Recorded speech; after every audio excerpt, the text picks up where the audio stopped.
Friends, welcome to our channel learning notebook. आज इस video में हम क्लास 7 मैथ्स का एक बहुत इंपॉर्टेंट चैप्टर करेंगे जो है अलजेब्रिक एक्सप्रेशंस।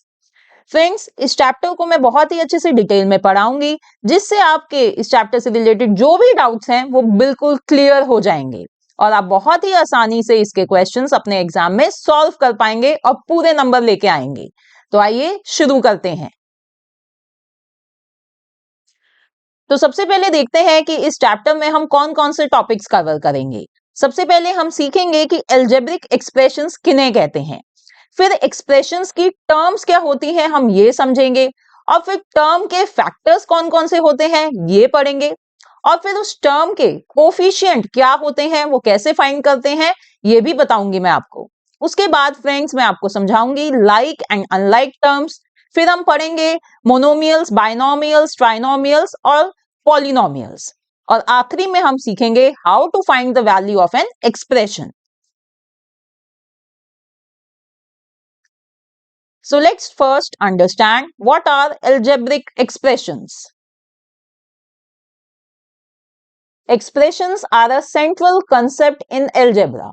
तो फ्रेंड्स जो एक्सप्रेशंस होते हैं वो बहुत ही मेजर कंसेप्ट है अलजेब्रा के। तो अगर आप अलजेब्रा पढ़ रहे हैं तो आपको एक्सप्रेशंस पता होने ही चाहिए। Expressions are formed using variables and constants. We combine variables and constants to make algebraic expressions.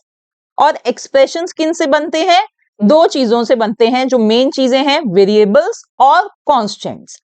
और इन variables और constants को हम जोड़ते हैं मैथमेटिकल ऑपरेशन से, क्या बनाने के लिए? algebraic expressions बनाने के लिए। तो वेरिएबल्स क्या होते हैं और कॉन्स्टेंट्स क्या होते हैं ये मैंने आपको क्लास 6 में इस चैप्टर में समझाया था। मैं फिर से आपको रिवाइज करवा देती हूँ। देखिए, वेरिएबल्स क्या होते हैं? जो चेंज होते रहते हैं, जिनकी वैल्यू चेंज होगी, उनकी वैल्यू फिक्स नहीं होती, उन्हें कहेंगे हम वेरिएबल्स। पर जो कॉन्स्टेंट्स होते हैं उनकी वैल्यू कांस्टेंट यानी फिक्स्ड रहती है। Let's see some examples. x + 3, ये देखिए ये एक अलजेब्रिक एक्सप्रेशन है। यहां पर x क्या है? वेरिएबल। ये कोई भी वैल्यू ले सकता है, जो भी आपको क्वेश्चन में गिवन हो कि x 2 3 4 कुछ भी हो वो वैल्यू ये ले सकता है, तो इसकी वैल्यू फिक्स नहीं होगी। और पर जो 3 है, 3 क्या है? 3 कांस्टेंट है, उसकी वैल्यू चेंज नहीं होगी। और ये वेरिएबल और कांस्टेंट कंबाइन किससे हो रहे हैं? ये दोनों जुड़ रहे हैं मैथमेटिकल ऑपरेशन एडिशन से। तो ये एक अलजेब्रिक एक्सप्रेशन है x + 3। इसी तरह से नेक्स्ट है y - 5। यहाँ पे भी एक वेरिएबल है और एक कांस्टेंट है, और ये दोनों जुड़ रहे हैं मैथमेटिकल ऑपरेशन सब्ट्रैक्शन से। ठीक है, अब नेक्स्ट देखिए फ्रेंड्स, नेक्स्ट अलजेब्रिक एक्सप्रेशन है 4x + 5। यहाँ पर देखिए 4x है, तो ये जो कांस्टेंट और वेरिएबल हैं ये दोनों आपस में मल्टीप्लाई हो रहे हैं। फ्रेंड्स, जब हमें अलजेब्रिक एक्सप्रेशन में ऐसे कांस्टेंट 4 और जैसे कि यहाँ पे हमें वेरिएबल x दिया हुआ है, जब ऐसे लिखे होते हैं तो इसका मतलब होता है कि बीच में इनके क्या है? मल्टीप्लाई का साइन है। वो वहां पे विजिबल नहीं है, दिखाते नहीं है, उसको शो नहीं करते ऐसे, पर इसका मतलब यही होता है 4x मतलब 4 × x। ठीक है, इसी तरह से देखिए नेक्स्ट 10y - 5। तो यहाँ पे 10y का मतलब है 10 × y। तो ये मैंने आपको कुछ एग्जांपल्स दिखाए हैं अलजेब्रिक एक्सप्रेशंस के। अब अगर हमें एक एक्सप्रेशन गिवन हो 4xy, तो इसका मीनिंग क्या है? इसका मीनिंग है कि ये तीनों आपस में मल्टीप्लाई हो रहे हैं, दैट इज 4 × x × y। इसी तरह से अगर एक्सप्रेशन गिवन हो xy², या इसे हम बोल सकते हैं xy⁻², तो इसका क्या मतलब है फ्रेंड्स? इसका मतलब है कि ये जो y है ये अपने आप से मल्टीप्लाई हो रहा है, यानी कि 2 बारी y मल्टीप्लाई हो रहा है, तो इसे हम समझेंगे x × y × y। Next 3x² + 5।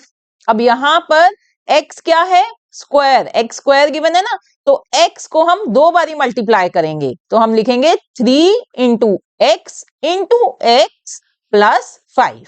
तो ये कुछ छोटे छोटे से इंपॉर्टेंट पॉइंट्स हैं अलजेब्रिक एक्सप्रेशन से रिलेटेड, इन्हें आप ध्यान रखिए। अब नेक्स्ट फ्रेंड्स हम समझेंगे एक्सप्रेशन की टर्म्स क्या होती हैं।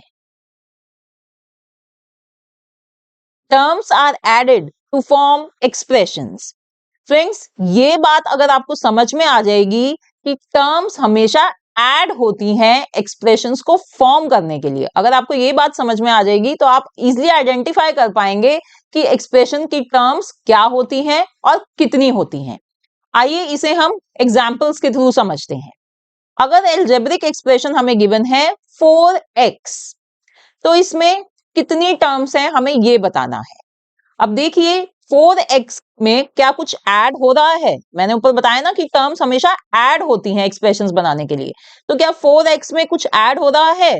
नहीं, तो इसमें सिर्फ एक ही टर्म है 4x। अब नेक्स्ट है x स्क्वायर प्लस 3y। अब इधर देखिए कि क्या चीजें ऐड हो रही हैं, यहां पर दो टर्म्स ऐड हो रही हैं, x स्क्वायर है और 3y है, उनके बीच में प्लस का साइन है, तो इसका मतलब इसमें दो टर्म्स हैं, x स्क्वायर और दूसरी है 3y। ठीक है, यहां तक बिल्कुल क्लियर है।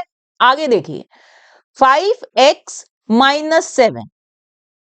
अब इधर कुछ भी ऐड नहीं हो रहा, तो यहां पर कितनी टर्म्स हैं? 5x माइनस 7, बस यही टर्म है? नहीं, ये गलत, यहां पर भी दो टर्म्स हैं। कौन कौन सी? 5x और माइनस 7। कैसे? देखिए हम 5x माइनस 7 को लिख सकते हैं 5x प्लस माइनस 7, है ना, लिख सकते हैं ना ऐसे। तो यहां पे देखिए, अब यहां पर आपको दिख रही होंगी दो टर्म्स, एक है 5x और एक है माइनस 7। फ्रेंड्स ये -7, यहाँ पर माइनस लिखना बहुत जरूरी है आपको, जब आप टर्म्स लिखेंगे तो वो -7 जरूर लिखना, अदरवाइज गलत हो जाएगा आपका आंसर। इसी तरह से एक और एग्जांपल देखते हैं, 4x स्क्वायर माइनस 3xy। इधर भी देखिए यहां पर भी दो टर्म्स हैं, 4x स्क्वायर और माइनस 3xy, क्योंकि इसे भी हम लिख सकते हैं 4x square plus minus 3xy, right. तो यहां पर भी दो टर्म्स हैं, तो सेकंड टर्म में माइनस लिखना एब्सोल्युटली नेसेसरी है, इसको ध्यान रखिए, अदरवाइज आपका आंसर गलत माना जाएगा। तो ये मैंने आपको बताया कि कौन सी टर्म्स होती हैं एक्सप्रेशंस की और उनको आप कैसे आइडेंटिफाई कर सकते हैं। अब नेक्स्ट हम सीखेंगे फैक्टर्स ऑफ अ टर्म। हम देखेंगे कि टर्म्स कैसे बनती हैं। A term is a product of its factors. तो फ्रेंड्स टर्म क्या होती है? अपने फैक्टर्स का प्रोडक्ट होती हैं। Let's see examples. 4x square minus 3xy। देखिए ये एक अलजेब्रिक एक्सप्रेशन है, अभी हमने देखा कि इसमें दो टर्म्स हैं। कौन कौन सी टर्म्स है? 4x स्क्वायर, एक तो ये टर्म है, और दूसरी कौन सी टर्म है? -3xy। 3xy नहीं है, सिर्फ -3xy, ये सेकेंड टर्म है। तो जो ये पहली टर्म है 4x स्क्वायर, राइट, तो ये कैसे बनी हुई है? मैंने आपको बताया था अभी थोड़ी देर पहले कि इसका मतलब होता है 4 इंटू एक्स, है ना। एक्स स्क्वायर का मतलब है कि दो बारी एक्स मल्टीप्लाई हो रहा है। तो फ्रेंड्स ये जो तीनों हैं 4x और x, ये इसके फैक्टर्स हैं। क्या है इसके? फैक्टर्स। ठीक है। अब इसी तरह से जो दूसरी टर्म है -3xy, इसका मतलब होता है -3 इंटू एक्स इंटू वाई। तो ये जो इसके तीन क्या है? ये तीन इसके फैक्टर्स हैं जो आपस में मल्टीप्लाई हो रहे हैं। तो यहां पर तीन फैक्टर्स हुए इसके, कौन कौन से? पहला हुआ -3, माइनस जरूर लगाना है आपने, -3, फिर x और फिर y। तो तीन फैक्टर्स हैं इसके टर्म, इस टर्म के। तो इन तीनों फैक्टर्स का जो प्रोडक्ट होता है वो कहलाता है एक टर्म। तो यहां पर दो टर्म है, 4x स्क्वायर और -3xy, और हमने देखा कि उनके क्या क्या फैक्टर्स हैं। We can represent the terms and factors of the terms of an expression by a tree diagram. तो फ्रेंड्स अभी जो हमने टर्म्स और फैक्टर्स पढ़े हैं उनको हम ट्री डायग्राम के थ्रू भी रिप्रेजेंट कर सकते हैं। एक बारी मैं आपको ये कंसेप्ट बता देती हूँ। देखिए एक्सप्रेशन हमें जैसे वही सेम एक्सप्रेशन ले लेते हैं जो अभी हमने लिया था 4x² माइनस 3xy। तो इसमें कितनी टर्म्स हैं? इसमें 2 टर्म्स हैं, तो उसको हम ऐसे रिप्रेजेंट कर सकते हैं। एक टर्म है 4x² और दूसरी टर्म है -3xy, या इसे हम -3xy भी बोल सकते हैं। अब इन दोनों टर्म्स के फैक्टर्स कौन कौन से हैं? देखिए 4x² के फैक्टर्स थे 4x और x। तो हमने देखिए यहाँ पे एक ट्री की तरह, ट्री की ब्रांचेस की तरह ये रिप्रेजेंट कर रहे हैं ना, तो इसलिए ये कहलाता है ट्री डायग्राम। और इसी तरह से जो नेक्स्ट टर्म थी -3xy, उसके क्या क्या फैक्टर्स थे? -3x और y। तो इस तरह से हम किसी भी अलजेब्रिक एक्सप्रेशन के टर्म्स और फैक्टर्स इस ट्री डायग्राम के थ्रू भी रिप्रेजेंट कर सकते हैं। अब नेक्स्ट अपना टॉपिक है coefficients. The numerical factor is said to be the numerical coefficient or simply the coefficient of the term. तो फ्रेंड्स देखिए कोफिशिएंट क्या होता है? कोफिशिएंट टर्म का होता है, सबसे पहले तो ये बात ध्यान रखिए। और जो कोफिशिएंट होगा वो हमेशा न्यूमेरिकल कोफिशिएंट होगा, यानी एक नंबर होगा। Let's see some examples. 5xy एक ये टर्म है, एक ये अलजेब्रिक एक्सप्रेशन है। यहाँ पर एक टर्म है 5xy, एक ही टर्म है। तो अब इसका कोफिशिएंट क्या है? इस टर्म का कोफिशिएंट है 5। ठीक है, न्यूमेरिकल कोफिशिएंट मैंने बताया ना, एक नंबर होता है कोफिशिएंट, तो यहां पर वो कोफिशिएंट है 5। अब अगर अलजेब्रिक एक्सप्रेशन गिवन हो -7x² y² प्लस x।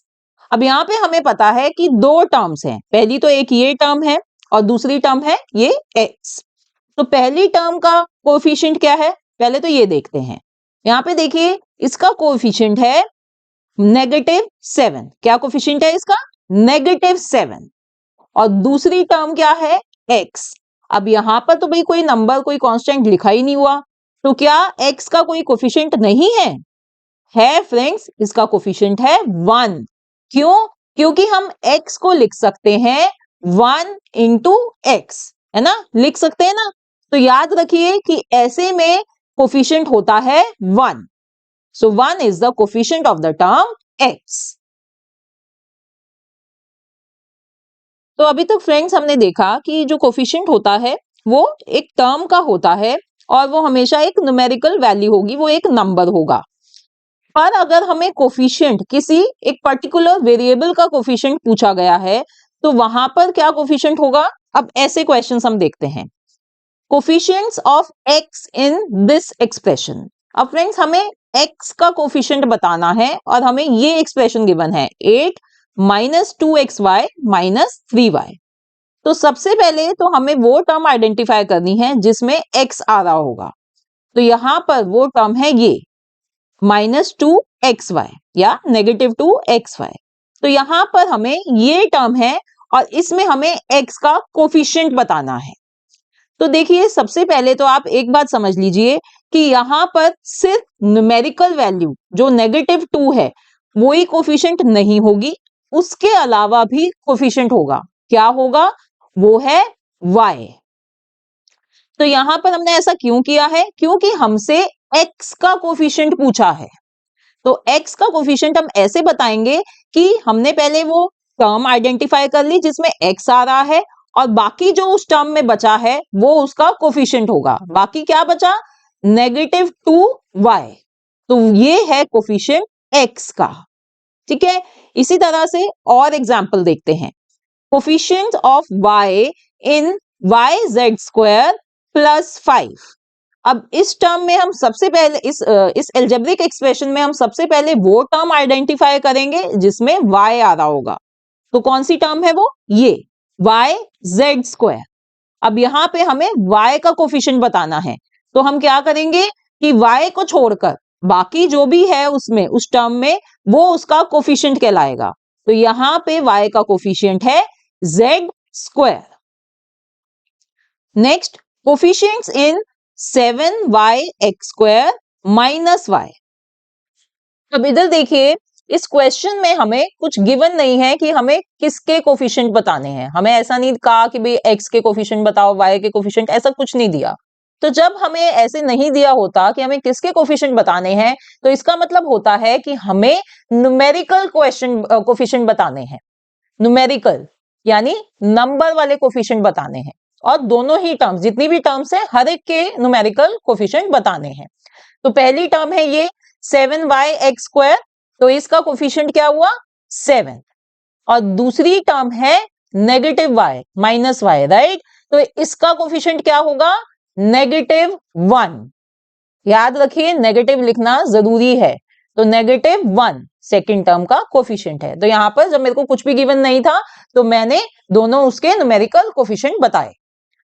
अब नेक्स्ट है coefficients of z in 2z - 5xz। अब देखिए यहाँ पे फिर से मेरे से ना, पर्टिकुलरली मुझे दे दिया गया है, मेरे से फिर से पूछा जा रहा है कि z के कोफिशिएंट बताओ। तो मेरे को पहले तो वो टर्म्स आइडेंटिफाई करनी है जिसमें z आ रहा हो। तो यहाँ पे तो भाई दोनों ही टर्म्स में z आ रहा है। तो बस अब मेरे को z को छोड़कर बाकी उस टर्म में जो भी लिखा है ना, वो उसका कोफिशिएंट हो जाएगा।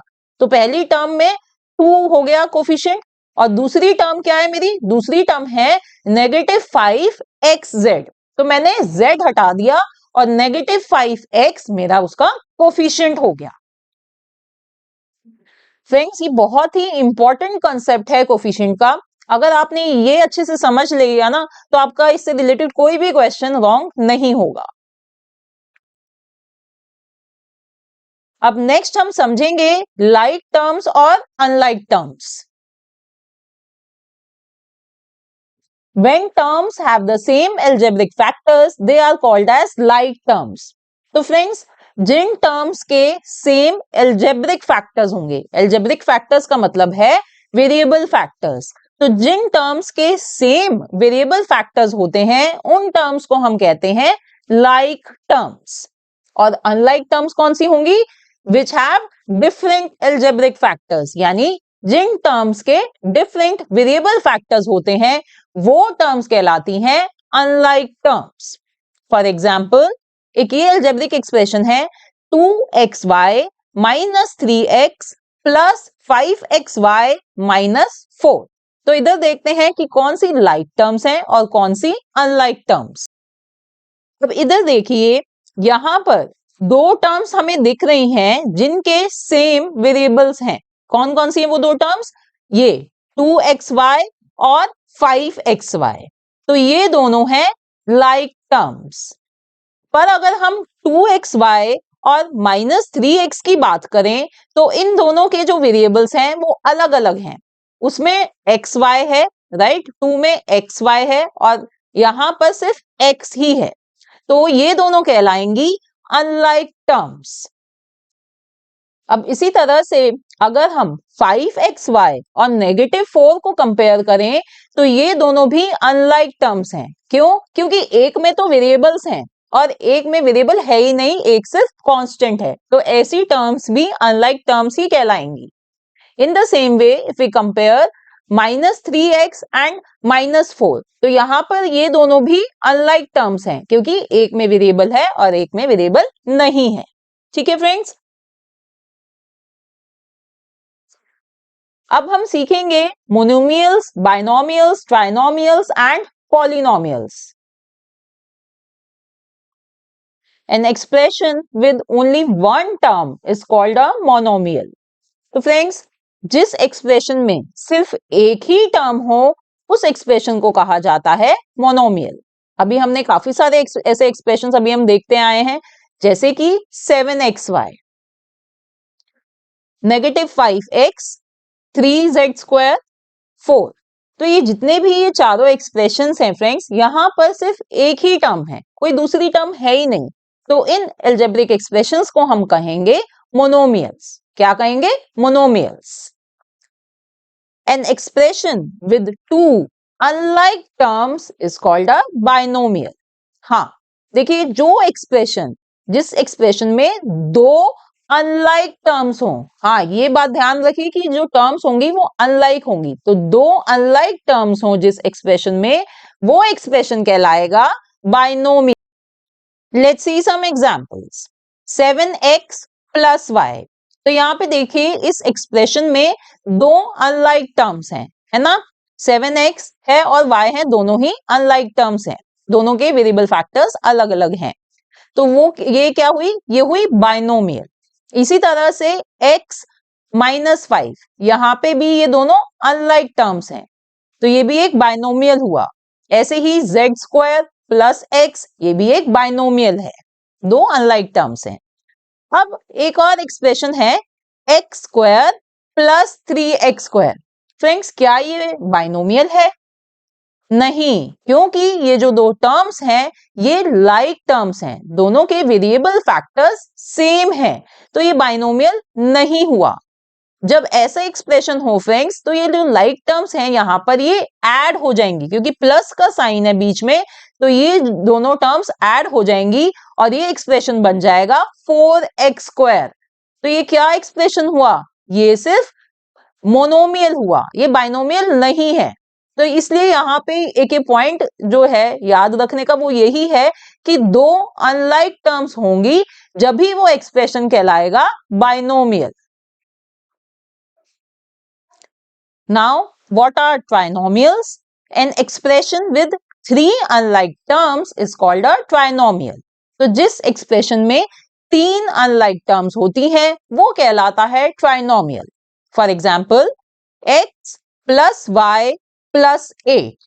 तो यहाँ पे देखिए ये जो तीनों हैं ये तीनों अनलाइक टर्म्स हैं, इन तीनों के वेरिएबल फैक्टर्स या तो डिफरेंट है या है ही नहीं, तो ये जो है ये ट्राइनोमियल है, तीनों अनलाइक टर्म्स हैं ये।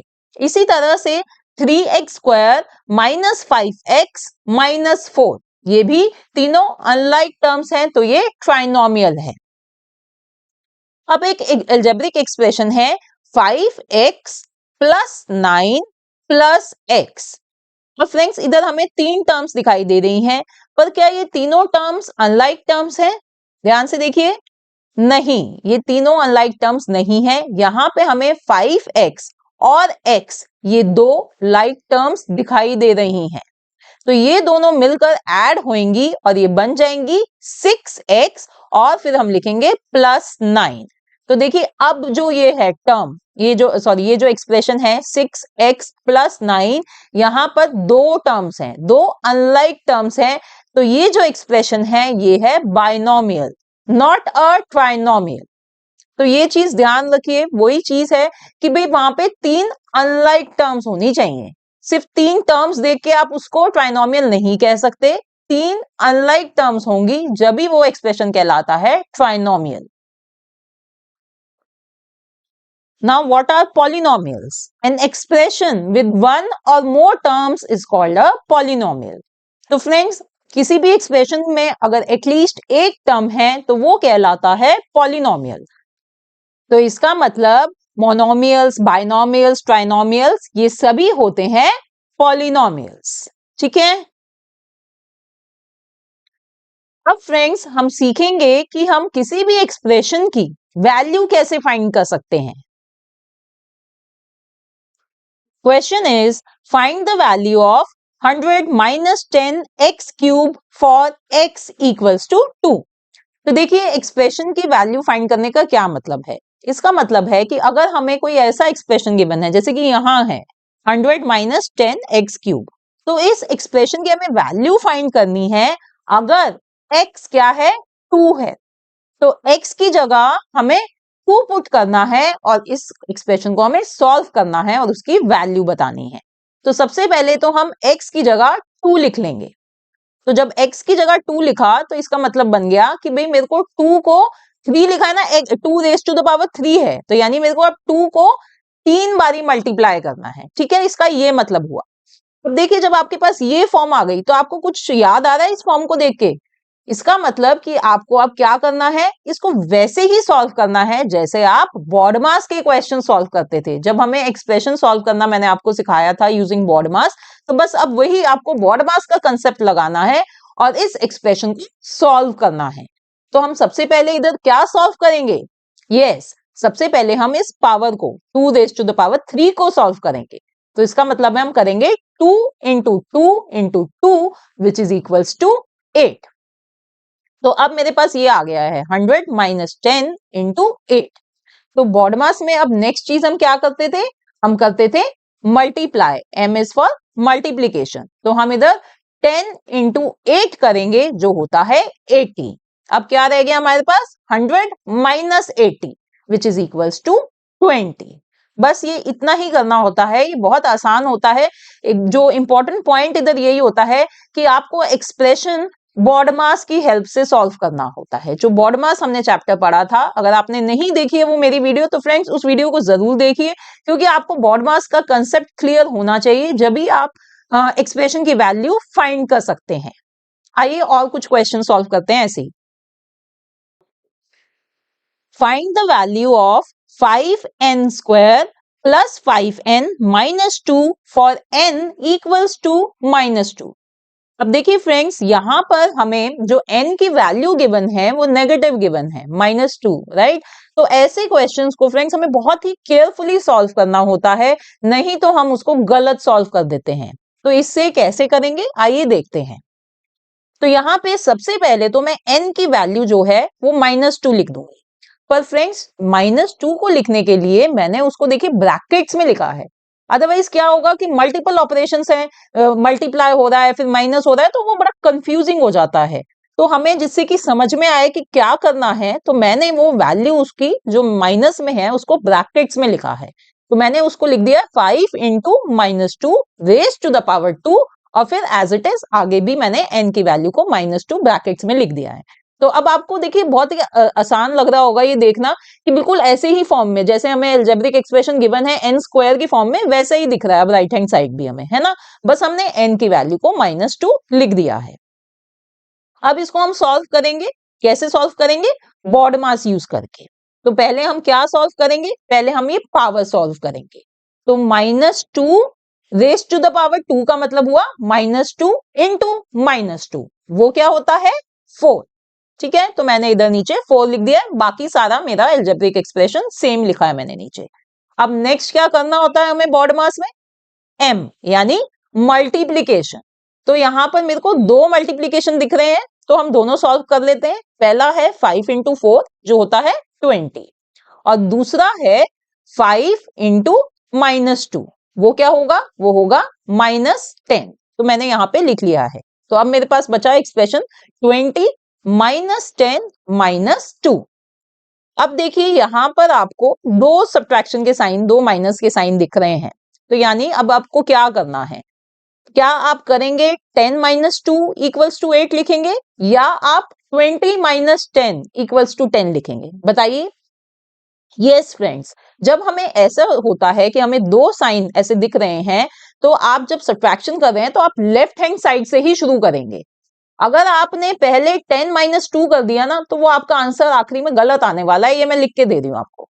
तो इसलिए अपना हमेशा यहां से लेफ्ट हैंड साइड से शुरू करें। आपको जब ऐसे दो माइनस के साइन दिख रहे हैं, तो हम 20 -10 करेंगे जो होता है 10, और फिर मेरे पास रह गया -2, वो मैंने इधर लिख दिया है।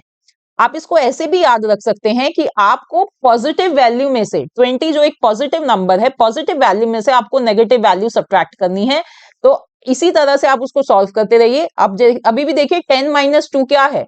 पॉजिटिव 10 में से मैं -2 माइनस कर रही हूं जो होता है 8। तो ये जो आपका आंसर आया है 8, ये बिल्कुल सही है। तो फ्रेंड्स मैंने जानबूझ के एक ऐसा क्वेश्चन आपको दिया है जो आपके एग्जाम में आ सकता है, और मोस्ट ऑफ द स्टूडेंट्स उसको गलत करके आएंगे, क्योंकि वो पहले ही 10 -2 सॉल्व कर देंगे और वो बाकी उनका आखिरी में आंसर गलत आने वाला है। पर आपने ऐसा नहीं करना, क्योंकि आपने मेरी वीडियो देख ली है, तो आपको इस तरह सॉल्व करना है और पूरे मार्क्स लेके आने हैं इस क्वेश्चन में। Now let's see the next question. Find the value of 2 into a square plus ab plus 3 minus ab when a equals to 5 and b equals to -3.